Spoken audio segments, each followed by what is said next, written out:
একটুর জন্য বেঁচে গেলেন নেতানিয়াহু। একটুর জন্য বেঁচে গেলেন ইসরায়েলের প্রধানমন্ত্রী বেনিয়ামিন নেতানিয়াহু। ইয়েমেনের ছড়া ক্ষেপণাস্ত্র কেড়ে নিতে বসেছিলেন নেতানিয়াহুর জীবন। ইসরায়েলের রাজধানী গুরিয়ান বিমানবন্দর লক্ষ্য করে সরাসরি ক্ষেপণাস্ত্র হামলা করে ইয়েমেনের ইসরায়েলের প্রধানমন্ত্রী বেনিয়ামিন নেতানিয়াহুর বিমানবন্দরে অবতরণের সময় মাথায় রেখে ক্ষেপণাস্ত্র নিক্ষেপ করা হয়। এদিকে 29 সেপ্টেম্বর ইয়েমেনের স্বতন্ত্র বাহিনী এক বিবৃতিতে জানায়, হামলার জন্য ফিলিস্তিনি 2 ব্যালিস্টিক ব্যবহার করেছে তারা।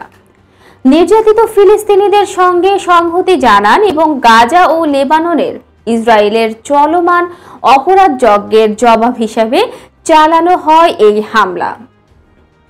এদিকে সংবাদ মাধ্যমের প্রতিবেদন অনুযায়ী ইয়েমেনের সামরিক মুখপাত্র বলেছেন, শত্রুদের অপরাধের প্রতি প্রতিক্রিয়া জানাতে প্রতিটি স্তরে প্রয়োজন অনুযায়ী ব্যবস্থা নিতে এবং গাজা ও লেবাননের প্রতিরক্ষায় অবদান রাখার জন্য কোনো দ্বিধা করবেন না। তারা গাজা ও লেবাননের বিরুদ্ধে আগ্রাসন বন্ধ হলে তবেই তাদের অভিযান বন্ধ হবে। হরানের ভয়াবহ বিমান হামলায় লেবাননের রাজধানীর বৈরুতে হিজবুল্লাহ নেতা সৈয়দ হাসান নাসরুল্লাহর মৃত্যুর একদিন পর এই ক্ষেপণাস্ত্র হামলা চালালো।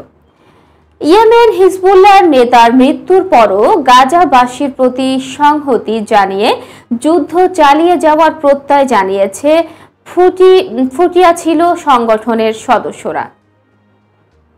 এই ছিল এখনকার মতো। পরবর্তী সংবাদ দেখার আমন্ত্রণ জানিয়ে এখানেই শেষ করছি। ধন্যবাদ সবাইকে এতক্ষণ সাথে থাকার জন্য।